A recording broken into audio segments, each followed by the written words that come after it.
देखिए बच्चों, आज हम लोग रेक्टेंगल क्या पढ़ने जा रहे हैं? रेक्टेंगल, ठीक है, जिसको हम लोग हिंदी में क्या बोलते हैं? आयत बोलते हैं।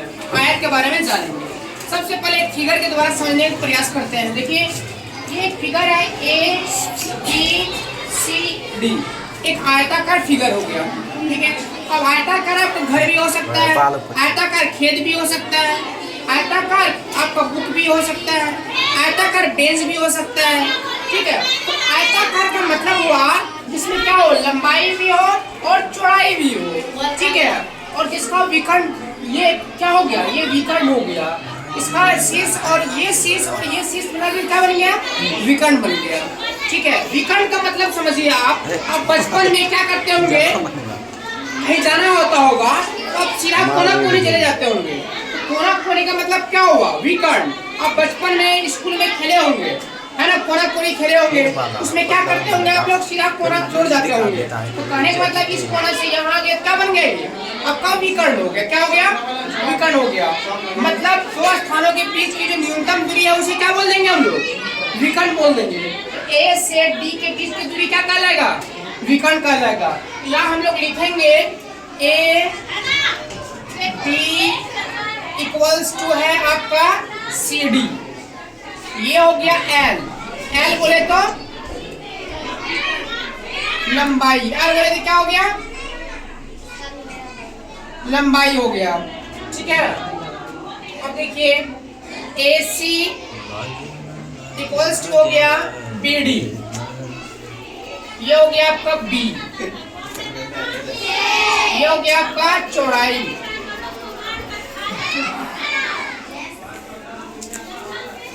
ठीक है।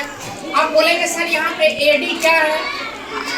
तो AD इक्वल्स टू BC। यह आपका हो गया D, मतलब विकर्ण हो गया। क्या हो गया? विकर्ण हो गया। तो यहाँ आप एक चीज देख पा रहे होंगे कि आयत का जो आमने सामने का एक जोड़ा भुजा होता है, आपस में क्या होता है? बराबर होता है। फिर ये वाला जोड़ा देखिए, इसके सामने ये है, ये भी आपस में क्या है? बराबर है। और इसका दोनों विकर्ण भी आपस में क्या होता है? बराबर होता है। और एक बात और स्पेशल चीज में क्या है, इसका जो चारों कोण है, कोण A प्लस कोण B प्लस कोण C प्लस कोण D, प्रत्येक कोण इसका है 90 डिग्री। 90 का मतलब है समकोण। क्या है? समकोण। तो आप समझेंगे, आपको बोल देगा कि एक आयत का प्रत्येक कोण कितना डिग्री होता है, तो क्या बोलना है? 90 डिग्री। या बोल सकते हैं समकोण। क्या बोल सकते हैं? समकोण, ठीक है। तो कोण A इक्वल्स टू कोण B इक्वल्स टू कोण C इक्वल्स टू कोण D। तो सभी कोण का योग बोलेंगे तो क्या हो जाएगा? योग करना होगा तो प्रत्येक 90 है, तो 90 90 90 90, तो ये हो जाएगा आपका 360 डिग्री। और इसी को लिख सकता है आपको 4 समकोण। क्या लिख सकता है? 4 समकोण। तो आपसे क्वेश्चन पूछेगा कि आयत के सभी कोणों का योग कितना होता है, तो क्या बोलेंगे? 360 डिग्री। या बोल सकता है कि कितने समकोण होंगे, तो 4 समकोण होंगे। तो प्रत्येक समकोण के वैल्यू कितना होता है? 90। 4 समकोण मतलब 4 गुना 90, मतलब कितना हो गया? 360। तो अभी देखिए हम समरी कर लेते हैं एक बार। आएगा एक ऐसा चतुर्भुज है जिसका आमने सामने एक जोड़ा क्या होता है? बराबर होता है। दूसरा जोड़ा भी क्या होता है? बराबर होता है। और इसका दोनों विकर्ण क्या होगा? बराबर होगा। और इसका प्रत्येक कोण कितना डिग्री होगा? 90 डिग्री। 90 का मतलब क्या हो गया? समकोण। अच्छा एक चीज और समझिए, आपसे पूछेगा कि सभी कोणों का योग कितना होगा, तो क्या बोलेंगे? 360 डिग्री या 4 समकोण।